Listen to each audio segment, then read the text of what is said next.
पिता की विरासत को संभालने रीना बोरासी ने संभाला सांवेर का मैदान।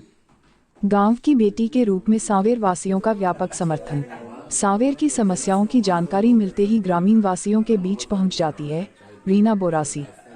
राहुल गांधी की भारत जोड़ो यात्रा को लेकर मुस्तैदी के साथ तैयारी में जुटी हैं रीना बोरासी। जी हां, हम बात कर रहे हैं सांवेर विधानसभा के पूर्व विधायक एवं उज्जैन संसदीय क्षेत्र के सांसद रहे प्रेमचंद गुड्डू की सुपुत्री एवं प्रदेश महिला कांग्रेस की महासचिव श्रीमती रीना बोरासी सेतिया की। मध्य प्रदेश में सत्ता परिवर्तन के बाद सांवेर विधानसभा चुनाव में कांग्रेस प्रत्याशी प्रेमचंद गुड्डू के चुनाव में पूरी निर्भीकता एवं निडरता से मोर्चा संभालने वाली रीना बोरासी सेतिया ने अपने पिता श्री प्रेमचंद गुड्डू की विरासत को संभालने के लिए कमर कस ली है। क्षेत्र में कहीं भी कोई भी समस्या हो या कार्यकर्ताओं का दर मोर्चे पर रीना पहुंचकर मोर्चा संभाल रही है। हाल ही में रीना को राहुल गांधी की भारत जोड़ो यात्रा का सांवेर विधानसभा में समन्वयक बनाया गया है। वे यात्रा को ऐतिहासिक बनाने के लिए उपयात्रा से लेकर बैठक व अन्य कार्यक्रम भी कर रही हैं। इसी मुद्दे पर युग का इंसाफ न्यूज चैनल के न्यूज हेड प्रकाश महावर कोहली ने रीना बोरासी सेतिया से चर्चा की। प्रस्तुत है चर्चा की मुख्य अंश।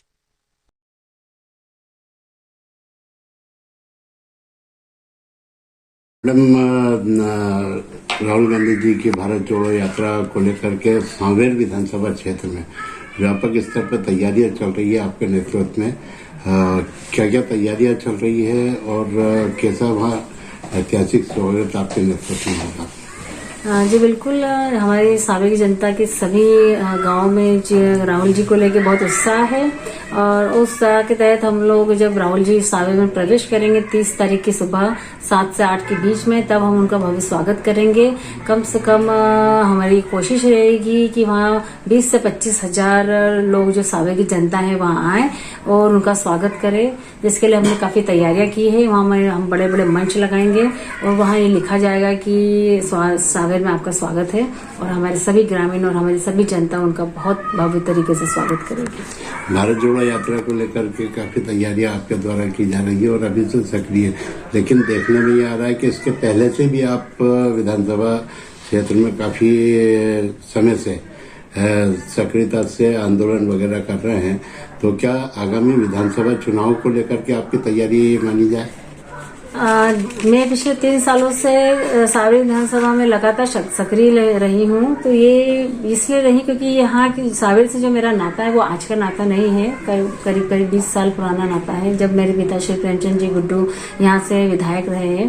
तो ये जो जब भी मैं अब क्योंकि मैं फिर सांवेर संपर्क में आई हूँ तो मुझे वहाँ सारे परिवार, क्योंकि परिवार मानती हूँ सांवेर को मैं अपना, तो वहाँ जब भी कोई तकलीफ कोई दुख होती है तो मुझे मन में दुख होता है और मैं हमेशा उनके दुख में शामिल होती हूँ।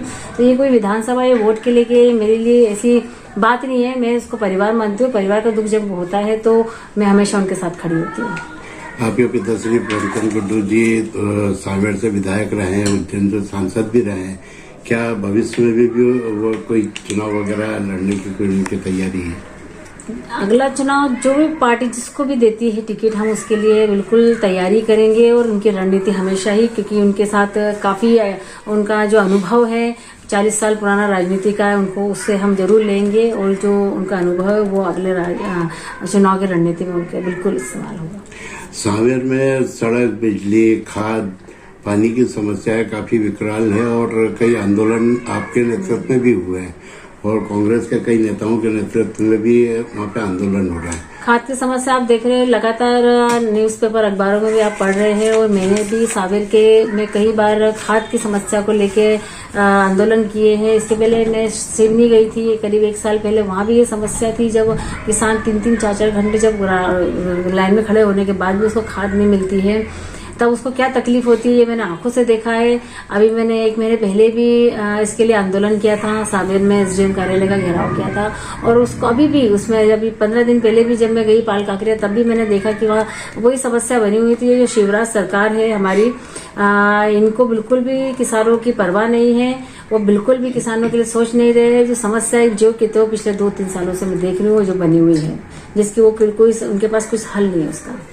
मध्य प्रदेश में बीजेपी की सरकार है और देखने में आ रहा है कि महिलाओं के ऊपर काफी अत्याचार होते हैं, प्रताड़ना होती है और उसमें जब उसकी जांच होती है तो बीजेपी के नेताओं के ही उसमें नाम आते हैं, क्या कहेंगे? बिल्कुल 18 सालों से बीजेपी की ही सरकार है मध्य प्रदेश में, और महिलाओं पे जो अत्याचार जो बढ़े हैं इसी सरकार के तहत बड़े बलात्कार में नंबर 1 भी जब हुआ है, तो जब भी बीजेपी की ही सरकार रही है और आज भी है। तो इसमें क्योंकि अब वो नेताओं की बात मैं करती हूँ कि उनके नेता उनकी मानसिकता या उनकी कुछ ऐसी चीजें होगी जो उनको शुरू से पढ़ाया लिखाया जाता होगा कि महिलाओं के साथ ऐसे दुराचार करना है, जो कि हमारे संस्कार नहीं है, कांग्रेस के संस्कार नहीं है।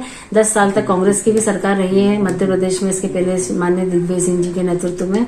उसके बाद हम 2004 से लेकर 2014 तक पूरे देश में कांग्रेस सरकार, लेकिन इस तरीके से कोई घटनाक्रम देश में और ना प्रदेश में हुए हैं जो लगातार इस बीजेपी की सरकार में हुए हैं। और अब जनता भी चाहती है कि बदलाव हो। 2018 में भी जनता ने बदलाव किया था, पर कुछ इनके जो माननीय प्रधानमंत्री जी और हमारे मामा जी शिवराज जी के नेतृत्व में हमारी सरकार गिरा दी गई है, विधायक को खरीदा गया है, खरीद फरोख्त करके लोकतंत्र की हत्या की है। हर एक मत का जो कांग्रेस को दिया था जनता ने, उसका उन्होंने अपमान किया है, जिसका बदला 2023 में प्रदेश में और 2024 में देश में जनता जरूर लेगी।